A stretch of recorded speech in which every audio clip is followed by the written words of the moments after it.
Irrigation division Narsipatnam అండి, అనకాపల్లి జిల్లా. Irrigation division Narsipatnam పరిధిలో మేజర్ ప్రాజెక్టు తాండవ రిజర్వాయర్ ప్రాజెక్టు హైదరాబాద్ గారు కట్టాము. 1975లో కట్టారు.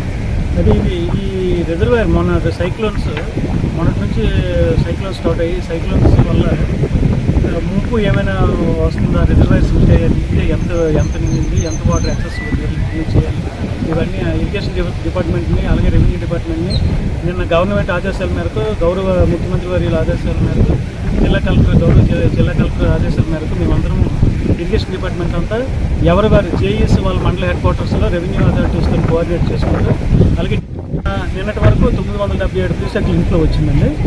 మనం ఏం చేసామంటే 1200 క్యూసెక్లు అవుట్లో రిలీజ్ చేసాము. మన రిజర్వాయర్ ఫుల్ రిజర్వాయర్ లెవెల్ ఏమో 380 అడుగులు. ఈ ప్రజెంట్ వాటర్ లెవెల్ నిన్న సాయంత్రం వాటర్ లెవెల్ 378 ఉందండి. నైట్ 8 గంటలు అయ్యేసరికి 378.2కి వచ్చింది. అంటే ఆ 0.2 ఫీట్ పెరిగేసరికి స్పిల్వే రెగ్యులేటర్లు 2 గేట్లు 4 గేట్లు ఉన్నాయండి స్పిల్వేకి మనకి. అందులో 2వ గేటు 3వ గేటు 1 అడుగు లిఫ్ట్ చేయడం జరిగింది. అడుగు లిఫ్ట్ చేయడం వల్ల ఇదొక 600 మొత్తం 1200 క్యూసెక్లు తాండవ రివర్లోకి రిలీజ్ చేయడం జరిగింది. అయితే తాండవ రివర్లో రిలీజ్ చేసిన తర్వాత అది 4 మండలాలు గుండా తాండవ రివర్ వెళ్ళి బే ఆఫ్ బెంగాల్లో బంగాళాఖాతంలో కలుస్తుందండి. ఆ దీని డౌన్ స్ట్రీమ్లో ఉన్న 4 మండలాల తాలూకా తహసీల్దారులని, వీఆర్ఓల్ని వాళ్ళకి ముందుగా ఇంటిమేషన్ ఇచ్చి డ్యామ్ నిండుతుంది, ఫుల్ రిజర్వాయర్ దగ్గరికి వస్తుంది కాబట్టి మేము గేట్లు లిఫ్ట్ చేస్తాము. రివర్లో ఎవరు మనిషి కానీ ఏమైనా వాళ్ళకి ఇబ్బంది లేకుండా అందులో సంచరించకుండా రివర్ దాటకుండా వదిలేటప్పుడు రివర్ దాటకుండా ప్రాణ నష్టం లేకుండా ఉండడం కోసం రెవెన్యూ అథారిటీస్ కూడా ఇంటిమేట్ చేయడం మన ఆర్డీఓ గారికి ఇంటిమేట్ చేసి ఆర్డీఓ గారు ఆల్రెడీ తహసీల్దార్కి ఇంటిమేట్ చేశారు. ఆ రెవెన్యూ డిపార్ట్మెంట్ కోఆర్డినేట్ చేసుకుంటూ రిలీజ్ చేసుకుంటే 4 మండలాలు ఏమంటే మన నాతవరం, కోటనందూరు, తుని, నాయకరావుపేట ఈ 4 మండలాలు కూడా తుని మన తాండవ రివర్ వెళ్ళి బే ఆఫ్ బెంగాల్లో కలుస్తుంది. ఈ 4 మండలాలు కూడా ఎటువంటి ఇబ్బంది లేకుండా కూడా హెచ్చరించి ఇక్కడ సైరన్ కొట్టి నిన్న రాత్రి 10:30 టైంలో వాటర్ రిలీజ్ చేశామండి.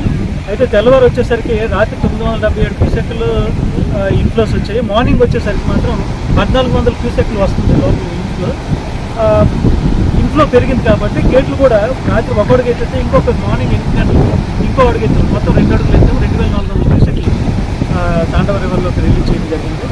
అలాగే ముంపు గ్రామాల్లో ఉన్న ప్రజలను కూడా హెచ్చరించడం జరిగింది.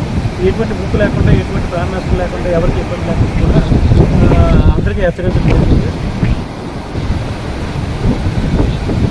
గత 2 రోజుల నుంచి కూడా అకాల వర్షం కారణంగా నర్సీపట్నం నియోజకవర్గంలో అతిపెద్ద రిజర్వాయర్ ఏదంటే తాండవ రిజర్వాయర్.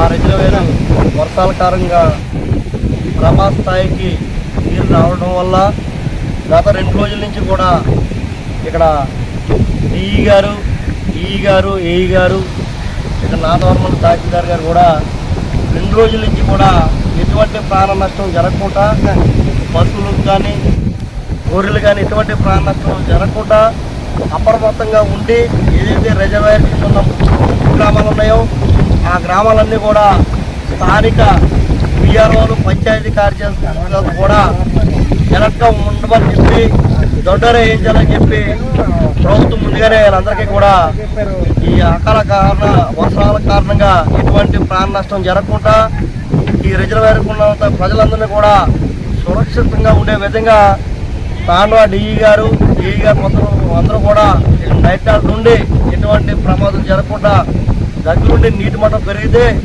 సెలవే ద్వారాగా తునెళ్ళి విడుదల చేయడం కూడా జరిగింది. డిప్యూటీ సీఎం పవన్ కళ్యాణ్ గారు, ఇక్కడ ఉన్నటువంటి గౌరవ స్పీకర్ గారు మన ప్రాంతంలో ఉన్న ప్రాజెక్టులో ఎటువంటి అవాంఛనీయ సంఘటనలు జరగకూడదు. ఈరోజు తాండవ ప్రాజెక్టుకి డిఈ గారు, ఏఈ గారితో సందర్శించి ఎటువంటి కూడా ప్రజలకు ఇబ్బంది లేకుండా రాత్రి నుంచి కూడా వీళ్ళందరూ కూడా ఎంతో కష్టపడ్డారు. వీళ్ళందరికీ కూడా ప్రభుత్వం తరఫు నుంచి, స్పీకర్ గారి తరఫు నుంచి, మా తరఫు నుంచి కూడా ప్రత్యేకంగా అందరికీ కూడా ధన్యవాదాలు తెలుపుతూ ప్రజలందరూ కూడా అప్రమత్తంగా